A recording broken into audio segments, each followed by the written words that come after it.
या बौद्धिक व्याख्यानमालेसाठी उपस्थित असलेले कार्यक्रमाधिकारी प्राध्यापक डॉक्टर होकर्णे सर, आजचे प्रमुख वक्ते प्राध्यापक डॉक्टर नरसिंग कदम सर आणि उपस्थित सर्व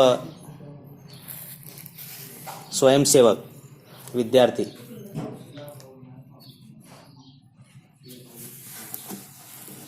राष्ट्रीय सेवा योजनेमध्ये ज्या ज्या गोष्टीला आपण महत्त्व देत असतो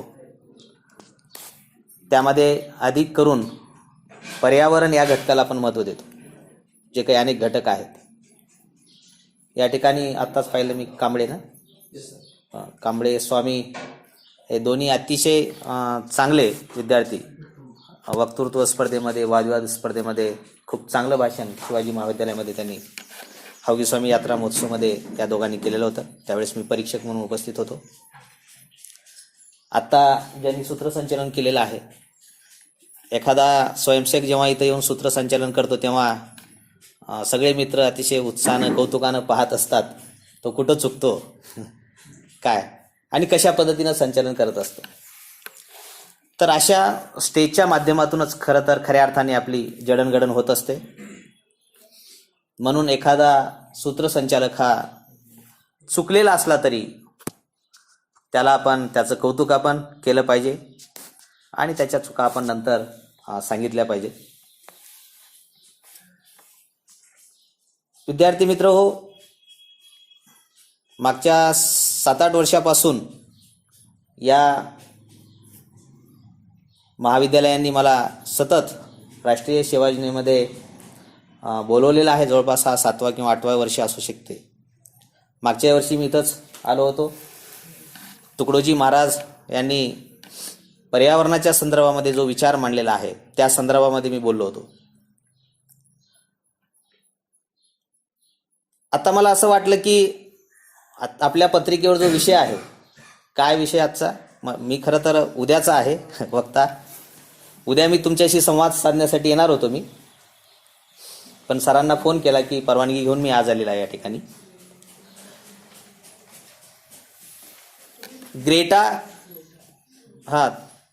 थुनबर्ग असंही आहे आणि पर्यावरण असा तो विषय आहे. ग्रेटा थुनबर्ग हा विषय मी याच्यासाठी निवडलेला आहे, कदाचित आपण ते वाचलेलंही असावं. काही लेख वगैरे या 1 वर्षामध्ये आलेले आहेत. ही जी मुलगी आहे ही स्वीडनची आहे आणि या मुलीचा जो जन्म आहे तो जन्म आहे 2003 मध्ये. 3 जानेवारी 2003 मध्ये या मुलीचा जन्म झालेला आहे. म्हणजेच ही मुलगी आत्ता किती वर्षाची आहे? 17 वर्षाची आहे. परंतु या मुलीनं जे काम केलेलं आहे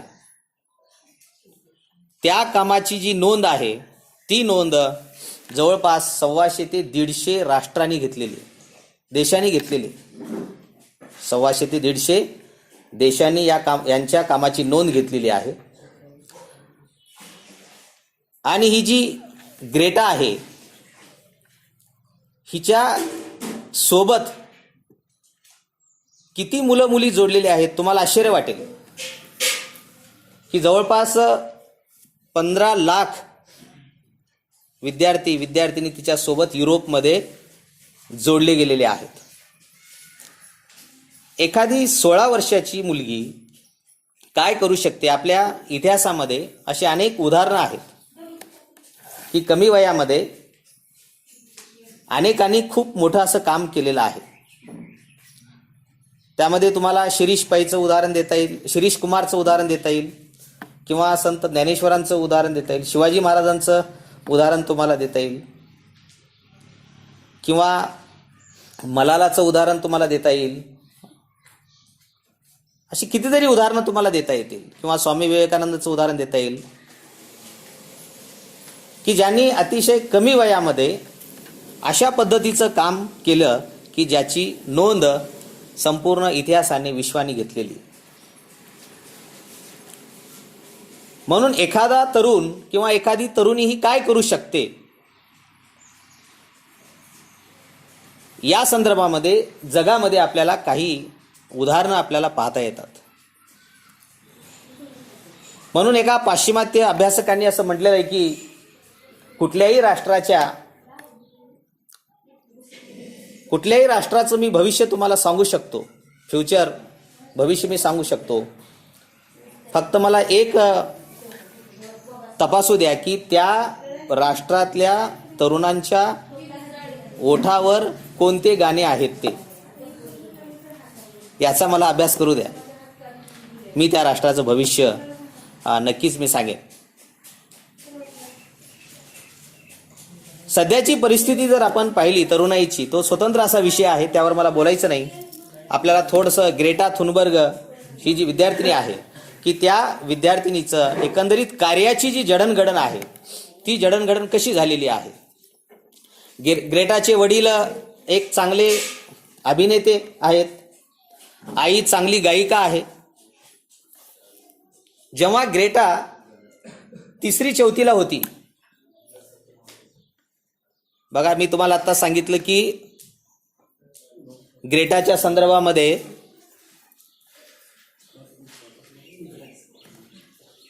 एका तासामध्ये तिनं जी आंदोलन केलं त्या आंदोलनाची जी नोंद आहे ती नोंद जवळपास जे आत्ता आपण फेसबुक वगैरे व्हॉट्सअपचा आपण वापर करतो, ट्विटर, याच्यावर लोकांनी 20,000 लोकांनी लाईक केलेले होते एका तासाच्या कृतीवर. तुम्ही म्हणाल की ती काय असं महान क्रांती तिनं ग्रेटाने केलेलं असावं. बघा काही छोटे छोटे काम असतात की त्या कामाची सुद्धा नोंद होत असते. सध्या आपल्याला माहित आहे की अतिशय मोठ्या प्रमाणामध्ये जी चर्चा चालू आहे आता टीव्हीवर जे बातम्या आहेत ते म्हणजे शिर्डीच्या साईबाबाच्या बातम्या चालू आहेत, वाद चालू आहे, पाथरीचे का शिर्डीचे चालू आहे की नाही. मग आपण जर प्रश्न विचारला की साईबाबांनी काय काम केलेलं आहे, गाडगे महाराजांनी कोणतं काम केलेलं आहे, स्वच्छतेचं काम, फार असं काही VIP काम आहे का, मोठं काम आहे का कुठलं तरी, असं काही नाही ना.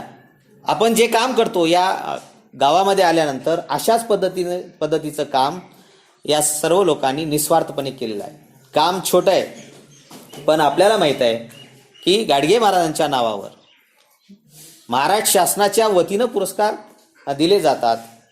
म्हणजे काम कुठलंही छोटं किंवा मोठं नसतं खऱ्या अर्थाने. आणि हे आपल्याला NSS मध्ये दररोज हे आपल्याला शिकायला मिळतं. म्हणून ग्रेटा थुनबर्ग की ज्याच्या एक तास ती जेव्हा बसली आंदोलनासाठी तेव्हा 20,000 लोकांनी लाईक्स केलेले आहेत, 20,000 लोकांनी प्रतिक्रिया दिलेल्या आहेत. पाहता पाहता वाऱ्यासारखी युरोपमध्ये त्या मुलीची बातमी पसरली. 3री-4थीला असताना तिच्या कानावर हे शब्द पडले की तापमान वाढत आहे, वातावरणामध्ये बदल होत आहे, ऋतू बदलत आहेत. कालच आपण एक लोकमतलाच कुठल्या तरी पेपरला फ्रंट पेजला एक बातमी आहे कालच्या की आता इथून पुढे ऋतू बदलणार आहेत. जून, जुलै, ऑगस्ट, सप्टेंबर पावसाळा आता राहणार नाही. ऑक्टोबर, नोव्हेंबर, डिसेंबर, जानेवारी हिवाळा आता राहणार नाही. फेब्रुवारी, मार्च, एप्रिल, मे उन्हाळा आता राहणार नाही. पहा मागच्या 2-4 वर्षामध्ये हा बदल आपल्याला आता जाणू लागलेला आहे. हे 3रीला असलेल्या त्या ग्रेटा थुनबर्ग नावाची जी मुलगी आहे तिनं हे जेव्हा पाहिलं 3रीला असताना तेव्हा ती असं विचार करू लागली हे सगळं असं का झालेलं आहे, का होत आहे. अशा पद्धतीनं ती विचार करत करत हळूहळू ती इतकी एकरूप झाली त्या विचाराशी, शेवटी त्या मुलीनं बाहेरच्या लोकांशी बोलणंच बंद केलं. कुठल्याही लोकांशी बोलणं नाही, फक्त घरातच आपल्या आईवडिलांना आणि एक बेटा नावाची तिची बहीण होती त्या बहिणीसोबत बोलणं आणि आईवडिलांना बोलणं, अशाच पद्धतीचं तिचं ते दैनंदिनी चालू होतं. आणि ती जेव्हा 11-12 वर्षाची झाली तेव्हा तिचं 8 ते 10 किलो वजन उलट कमी झालं. तिचं वय वाढत गेलं आणि वजन कमी झालं. मग आई वडील सगळे चिंताग्रस्त झाले. ही नेमकं काय असं इतकं विचार करत आहे ग्रेटा नावाची मुलगी. मग डॉक्टरकडे घेऊन गेले. मानसोपचार जे तज्ज्ञ आहेत वेगवेगळ्या डॉक्टरना दाखवलं की कुठल्याही एखाद्या विषयाच्या संदर्भामध्ये ती फार अधिक विचार करत असल्यामुळं हे झालेलं आहे असं डॉक्टर वेगळे लोक प्रतिक्रिया देऊ लागले, किंवा तिच्या डोक्यावर काही परिणाम झालेला असावा अशा पद्धतीचे जे काही अभिप्राय आहेत लोक बोलू लागलेले आहेत. मग आई वडिलांनी हळूहळू आपल्याच मुलींना पुन्हा बारकाईनं समजावून घेण्याचा त्यांनी प्रयत्न केलेला आहे. तर ही जी मुलगी आहे ती मुलगी आपल्या देशातल्या लोकांना ती प्रश्न विचारत होती, जाब विचारत होती. की कोणाला जाब विचारत होती? ज्या लोकांनी निसर्ग अक्षरशः ओरबडून टाकण्याचा प्रयत्न केलेला आहे किंवा करीत आहे, अशा लोकांना ती ग्रेटा प्रश्न विचारत होती की आम्ही लहान आहोत. आज मी 16 वर्षाची आहे. ग्रेटा असं सांगते, मी 16 वर्षाची आहे. परंतु मी जेव्हा 75 वर्षाची होईन तेव्हा माझ्या मुलांचं, माझ्या नातवांचं काय होईल? म्हणून तिनं एक आंदोलन उभं केलं. स्वीडनमध्ये आपल्या संसदेच्या बाहेर ती उपोषणाला बसली.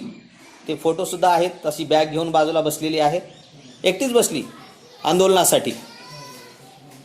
बऱ्याच लोकांनी दुर्लक्ष केलं. पत्रकार, राजकीय लोक, वेगवेगळे अभ्यासक, काही प्राध्यापक, सगळेच लोक बघत होते. कोणीतरी बसली असावी, तिच्याकडे फारसं लोकांनी लक्ष दिलं नाही. पुन्हा ती काही दिवस असंच, जेव्हा त्या संसदेसमोर स्वीडनमध्ये निवडणुका वगैरे होत्या त्याच्या आधी ती पुन्हा बसू लागली, तेव्हा लोकांच्या लक्षात आलं की ही मुलगी वयानं लहान जरी असली तरी फार मोठं ती विचार करत आहे, त्याची आपण दखल घेतली पाहिजे असं लोकांच्या लक्षात आलं. आणि हळूहळू लोकांनी तिचा अभ्यास करायला सुरुवात केली. आणि त्या ग्रेटाने हे जे आंदोलन उभं केलेलं आहे त्या आंदोलनाचं नाव आहे फ्रायडेज फॉर फ्युचर म्हणून, भविष्यासाठी शुक्रवार. सगळ्या मुलींना तिने सांगितलं की दर शुक्रवारी आपण शाळेत जायचं नाही. का जायचं नाही? सगळं हवामान, सगळं वातावरण आता प्रदूषित झालेलं आहे. आपल्या मोठ्या लोकांनी, आपल्या पूर्वजांनी, आपल्या आजोबांनी, आपल्या वडिलांनी पर्यावरणाकडे दुर्लक्ष केलेलं आहे. आणि हे आपल्यासाठी घातक आहे. आपण आता लहान आहोत, मोठं झाल्यानंतर आपल्याला शुद्ध हवा मिळणार नाही, आपल्याला शुद्ध आहार मिळणार नाही. म्हणून आपण आता दर शुक्रवारी शाळेत जायचं नाही.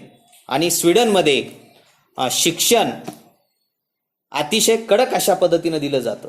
असं सांगितलं गेलेलं आहे की तिथे 5 ते 6 विद्यार्थ्यामागे एक शिक्षक असतो. नसता विद्यार्थ्यावर त्या ठिकाणी कारवाई केली जाते, पालकांना जाब विचारला जातो. बघा, अशा प्रसंगामध्ये, अशा वातावरणामध्ये या मुलीनं ठरवलं की आम्ही शाळेत तरी जाऊन काय करावं? शाळेत गेल्यानंतर आम्हाला नंतर जगताच येणार नाही ना, पर्यावरण सगळं दूषित झालेलं आहे. अशा पद्धतीनं बोलत हे जे आंदोलन तिनं उभं केलेलं आहे, भविष्यासाठी शुक्रवार, मराठीमध्ये भविष्यासाठी शुक्रवार. आणि त्या आंदोलनामध्ये अनेक विद्यार्थी सहभाग झाले. हे ऊन इतकं का पडत आहे? ती अनेकांना असं प्रश्न विचारली. जंगल असं का जळत आहे? स्वीडनमध्ये असा संदर्भ आलेला आहे. 2017मध्ये 25 का 20,000 हेक्टर जंगल जळालेलं होतं. ती विचार करू लागली, हे चक्रीवादळ काय येत आहेत? महापूर काय येत आहेत? भूकंप कशामुळे होत आहेत? आज आपल्याला मोठ्या प्रमाणात फुलपाखरू, गोगलगाय किंवा भोंगे असतील, बेंडका असतील, चिमण्या असतील याचं प्रमाण कमी झालेलं काय दिसत आहे? ओढे, नाले, तळे, विहिरी कोरडे काय दिसत आहेत? बघा, ती मुलगी लहानच होती, 15-16 वर्षाची. पण या सगळ्या गोष्टीचा, वातावरणाचा ती जेव्हा बारकाईनं विचार करू लागली तेव्हा खरंच तिची सगळी ती खचून गेलेली होती. असं त्या विचारामध्ये पूर्ण तिची मानसिकता सुद्धा काही प्रमाणामध्ये विचार करून बिघडलेली होती. आई वडील समजावून सांगत होते की तू एकटी काय करणार आहेस, असा विचार करून. याच्यासाठी काही प्रमाणात राजकीय लोकांची सुद्धा साथ असावी लागते, मदत असावी लागते. सामाजिक कार्य करणारे लोक सुद्धा तुझ्या पाठीमागे असावे लागतात. आणि तू काळजी करून असं मनाला चटका लावून घेऊ नको असं खूप आईवडील समजावून सांगण्याचा तिला प्रयत्न केले, परंतु ती ऐकत नव्हती. आणि त्याचा प्रभाव इतका पडत गेला युरोपमध्ये की पाहता पाहता, आणि एवढंच नाही, तुम्हाला आश्चर्य वाटेल की ती नोबेल पारितोषिकाच्या रेसमध्ये होती. तिचं नाव सुद्धा या पारितोषिकाच्या, जगातलं जे मोठं पारितोषिक आहे, ऐनवेळी ते दुसऱ्याला दिलेलं आहे, पण हिला ती पारितोषिक मिळालं नसलं तरी तिचं नाव त्या पारितोषिकासाठी चर्चेमध्ये होतं. आणि ती नंतर आंतरराष्ट्रीय पर्यावरण चळवळीची ती राजदूत वगैरे बनलेली आहे. एवढंच नव्हे तर एक नायर्दिक नावाचा जो देश आहे, त्या देशाचा एक पर्यावरणाचा पुरस्कार तिला दिला गेलेला आहे. त्याची रक्कम आहे 37 लाख रुपये. 37 लाख. त्या मुलीला असे अनेक पुरस्कार मिळाले. आणि अशा ठिकाणी ती व्याख्यानासाठी गेलेली आहे. मागं 2019 जानेवारीमध्ये, म्हणजे आता 1 वर्ष पूर्ण झालेलं आहे, स्वित्झर्लंडमध्ये एक परिषद होती हवामानाच्या संदर्भामध्ये, पर्यावरणाच्या संदर्भामध्ये. आणि त्या ठिकाणी जवळपास 2,500 लोक जगातले आलेले होते. मला असं वाचण्यात आलं की त्या 2,500 लोकांमध्ये अमेरिकेचे राष्ट्राध्यक्ष होते ट्रम्प, आणि आत्ताचे आपले पंतप्रधान होते. असे 2,500 श्रोते होते त्या ठिकाणी. आणि त्या ठिकाणी ग्रेटा थुनबर्गनी आपलं भाषण दिलेलं आहे, पर्यावरणाच्या संदर्भात भाषण दिलेलं आहे. म्हणजे अशा पद्धतीने एक छोटीशी मुलगी, नंतर तिने जी स्पीच दिली, 15-16 काहीतरी स्पीच आहेत, त्या स्पीचचं एक पुस्तक, एक फार मोठं जगातलं जे पेग्विन नावाचं प्रकाशन आहे, त्या प्रकाशकाने ते पुस्तक काढलेलं आहे. त्या पुस्तकाचं नाव आहे no one is small to make a difference, असं त्या पुस्तकाचं नाव आहे. आणि त्या पुस्तकामध्ये जे काही भाषणं तिने दिलेली आहेत, त्या भाषणाचे एक 4-5 टायटल्स फक्त मी तुम्हाला वाचून दाखवतो. आमचे आयुष्य तुमच्या हातात, तिचं भाषणाचं जे शीर्षक आहे, आमचे आयुष्य तुमच्या हातामध्ये आहे. आम्ही आता लहान आहोत, परंतु तुम्ही हे सगळं वातावरण पूर्ण बिघडून टाकलेलं आहात. पूर्वीची जी माणसं होती त्या पद्धतीनं आत्ताची माणसं राहिली नाहीत. तसं एका लातूरचे कवी आहेत, योगीराज माने नावाचे कवी आहेत. त्या कवींची फार सुंदर अशी कविता आहे, पाऊस नावाची कविता आहे. त्या कवितेमध्ये ते असं म्हणतात की पूर्वीची माणसं जितकी खरी होती तितकाच पाऊस देखील खरा होता, असं ते म्हणतात. आताची माणसं खोटी झाली आणि पाऊस देखील खोटा झाला. त्या कवितेमध्ये त्यांनी सगळं असं वर्णन केलेलं आहे. पूर्वी पाऊस कशामुळे पडत होता, आता का पडत नाही, आता चिमण्या का उडून गेलेल्या आहेत, त्याचं सगळी कारणं त्यांनी त्या आपल्या कवितेमध्ये त्यांनी सांगितलेलं आहे. म्हणून आपण आपला विचार न करता, आपण झाडं, आपल्या पूर्वजांनी आजोबांनी झाडं लावलेली आहेत. बघा, ग्रामीण भागातल्या मुलांना माहीत आहे आंब्याचं झाड लावलेलं आहे तुमच्या आजोबांनी. त्याचे आंबे सगळे पूर्ण त्यांना खायला मिळाले नाहीत, लक्षात घ्या. नंतर त्यांच्या मुलांना, त्यांच्या नातवांना ते खायला मिळालेले आहेत. म्हणून अशा पद्धतीने आपण आपल्या नंतरच्या पिढीचा विचार करणारी आपली ही संस्कृती आहे. म्हणून ती सांगत होती की आमचे आयुष्य हे तुमच्या हातामध्ये आहे. ती म्हणायची की माझी चूक सिद्ध करा, मी चुकीचं काय बोलत आहे. ग्रेटा थुनबर्ग लोकांना म्हणत होती, मी हे सगळं जे करत आहे त्याच्यामध्ये माझी चूक काय, मी असं चुकत आहे असं तुम्हाला वाटते का. तिचं दुसऱ्या भाषणाचं जे शीर्षक आहे, आपले घर जळत आहे. बघा, ती आपल्याला सगळ्या लोकांना सांगत होती की आपलं घर जळत आहे. तुम्ही असंच सगळे आपण बघत बसणार का. आपण आपलं घर जळू लागलेलं आहे, आपल्याला ते विझवावं लागेल. पुन्हा आपल्याला नव्यानं आपल्याला घर बांधावं लागेल, नवं घर आपल्याला उभं करावं लागेल. तुम्हाला ऐकू येतंय ना, असं ती प्रश्न विचारत होती. आपण सगळे मिळून बदल घडवू शकता. तिच्या दुसऱ्या एक व्याख्यानाचं टायटल आहे की आपण सगळे मिळून बदल घडवू शकता. आणि दुसरी एक संधी भाषणासाठी तिला मिळाली ग्रेटा थुनबर्ग याला. आपल्याला माहित आहे की संयुक्त राष्ट्रसंघ 23 सप्टेंबर 2019 न्यूयॉर्कमध्ये ग्रेटा थुनबर्गला भाषणासाठी बोलवलं, व्याख्यानासाठी त्या ठिकाणी बोलवलं.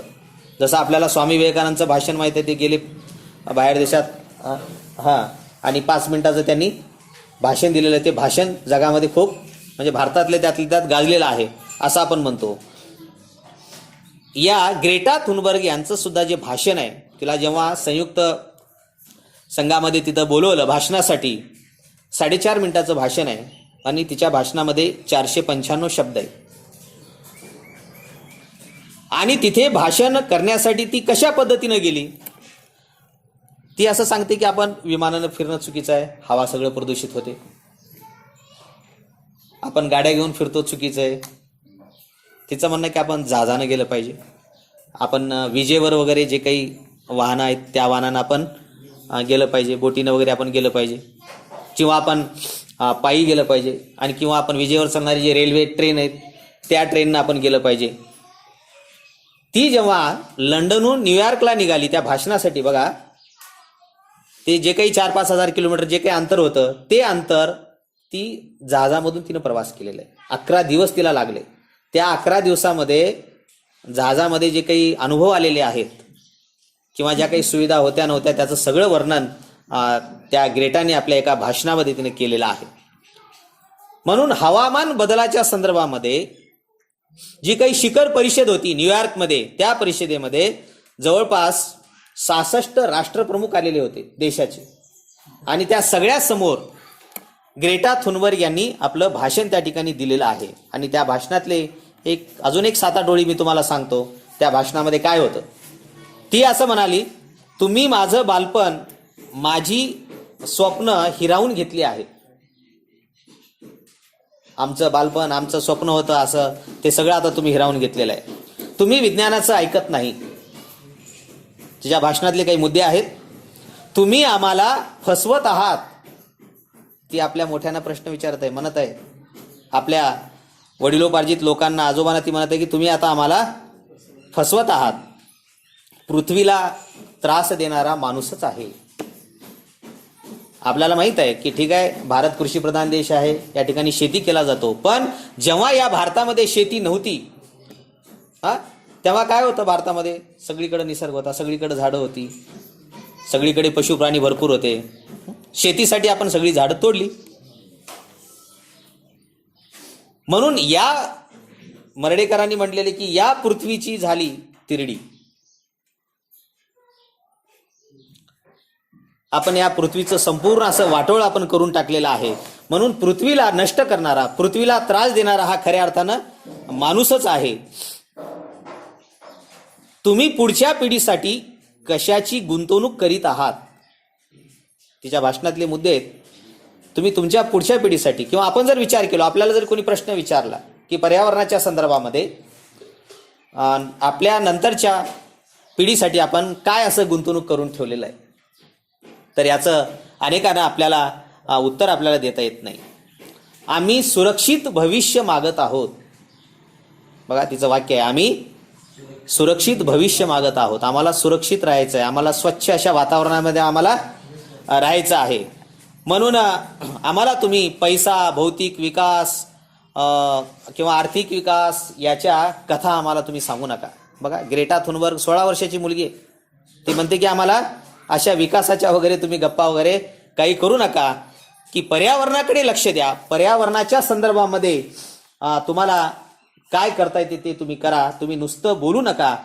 ती असं म्हणते की या ज्या काही समस्या आहेत पृथ्वीवरच्या, या समस्या सोडवण्याचा प्रयत्न तुम्ही करा.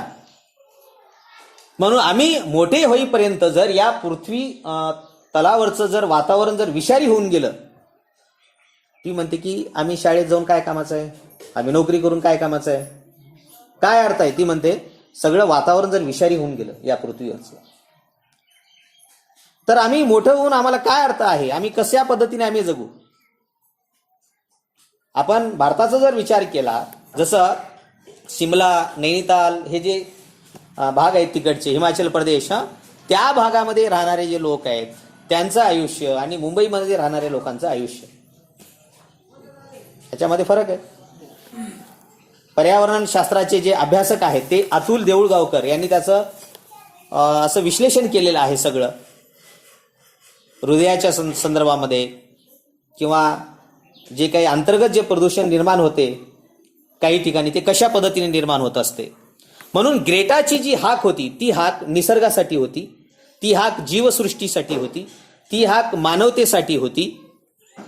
पृथ्वी खऱ्या अर्थाने वाचवण्यासाठी आपण सगळ्यांनी प्राणपणाने लढलं पाहिजे अशी अपेक्षा त्या 16 वर्षाच्या मुलींनी केलेला आहे. आणि त्या मुलीविषयी अनेक देशातले लोक भरभरून बोललेले आहेत. एका इंग्लंडमधल्या पर्यावरण विभागाचे जे सचिव आहेत त्यांनी असं म्हटलेलं आहे की तुझा आवाज विवेकाचा होता. आपला आतला एक आवाज असतो, तो आवाज असतो विवेकाचा, आणि तो आवाज आपल्याला न बोलता सुद्धा आपल्याला तो ऐकू येतो, आणि तो आवाज आपण ऐकला पाहिजे. आणि ग्रेटा खऱ्या अर्थाने तिचा आतला जो आवाज आहे ती आवाज ती ऐकत होती. आणि अशा पद्धतीने निसर्गावर अन्याय अत्याचार करणाऱ्या लोकांना ती जागोजागी प्रश्न विचारत होती. एका अर्थानं लोक म्हणत होते की ही ग्रेटा काय काम करणार आहे पंथीप्रमाणे, इकडं तर सगळं वादळ आहे, या वादळामध्ये पंथी कशी टिकून राहील. पंथी विरुद्ध वादळ असं होण्याची शक्यता आहे, पण तसं झालं नाही. आणि या पंथीचं जे काही रूपांतर आहे ते अनेक पंथ्या युरोपमध्ये ग्रेटा थुनबर्ग यांच्यापासून पेटत गेल्या. या पृथ्वीवरच खऱ्या अर्थाने स्वर्ग निर्माण झाला पाहिजे. एका शाळेमध्ये शिक्षकांनी मुलांना विचारलं की तुम्हाला स्वर्गात जायचं का नरकात जायचं, कोणाकोणाला स्वर्गात जायचं हात वर करा. सगळे हात वर केले. आणि एक मुलगा होता तो मात्र हात वर केला नाही. आपल्याकडे कल्पना आहे, ती काय अशी खरी कल्पना नाही, पण ते सांगितलं गेलेलं आपल्याला स्वर्ग नरक वगैरे असं. सगळे मुलं हात वर केली, आम्हाला जायचं स्वर्गामध्ये. एकच मुलगा असा होता की तो हात वर केलेला नव्हता. सगळ्या मुलांना आश्चर्य वाटलं, सगळे मुलं त्याच्याकडेच बघू लागले. सगळ्या मुलांना वाटले हा काय गुन्हेगार आहे की काय.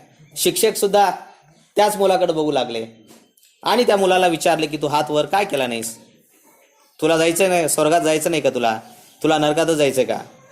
तेव्हा त्या मुलांनी जे उत्तर दिलेलं आहे ते उत्तर फार महत्त्वाचं आहे. आणि तो मुलगा तुमच्यासारखा NSSचाच होता, तो राष्ट्रीय सेवा योजनेचा तो विद्यार्थी होता. आणि तो मुलगा असं म्हणाला की हे सगळी मुलं जे हात वर केलेली आहेत हे सगळी मुलं स्वर्गात गेल्यानंतर तिथं सुद्धा नरकच करणार आहेत. त्याच्यामुळं तिथं मी जाण्यापेक्षा इथंच राहून मी पुन्हा याच ठिकाणी मी स्वर्ग तयार करण्याचा मी प्रयत्न करतो. आणि अशा पद्धतीने या मुलींनी याच भूमीवर आपण खऱ्या अर्थाने स्वर्ग आपण निर्माण केलं पाहिजे असा विचार करणारी ग्रेटा थुनबर्ग ही 16 वर्षाची मुलगी आहे. या मुलीची नोंद संपूर्ण विश्वातल्या सगळ्या देशांनी घेतलेली आहे. या मुलीवर तुम्हाला आश्चर्य वाटेल, हजारो असे आता लेख पुस्तकं फक्त 1.5-2 वर्ष झाले. 1919 तर हिची भाषणं झालेली आहेत जागतिक लेवलवर. आता ती 17 वर्षाची आहे. एका वर्षापूर्वीच या मुलीने इतकी क्रांती केलेली आहे पर्यावरणाच्या संदर्भामध्ये. कुठंतरी मला असं वाटलं, कारण हा सगळा विषय कार्बन उत्सर्जन वगैरे हा एक विज्ञानाचा विषय आहे. त्या मुलीने या हवेच्या शुद्धीकरणाच्या संदर्भामध्ये जे प्रयत्न केलेले आहेत, पण मला असं वाटलं की या मुलीला आपणही थोडं समजावून घेतलं पाहिजे. आणि तुमच्या निमित्तानं ग्रेटा थुनबर्ग नावाची ही पाश्चिमात्य स्वीडनची जी मुलगी आहे पर्यावरणाच्या संदर्भात काम करणारी, त्या मुलीला मला होकर्णे सर व आपल्या सगळ्यामुळं मला वाचता आलं. आणि तेच तुमच्यासमोर मला एक संवाद रूपी तुम्हाला काही गोष्टी मला सांगता आलं. आपण सगळेजण या ठिकाणी ऐकून घेतलात त्याबद्दल मी आपल्या सर्वांचे आभार मानतो. धन्यवाद.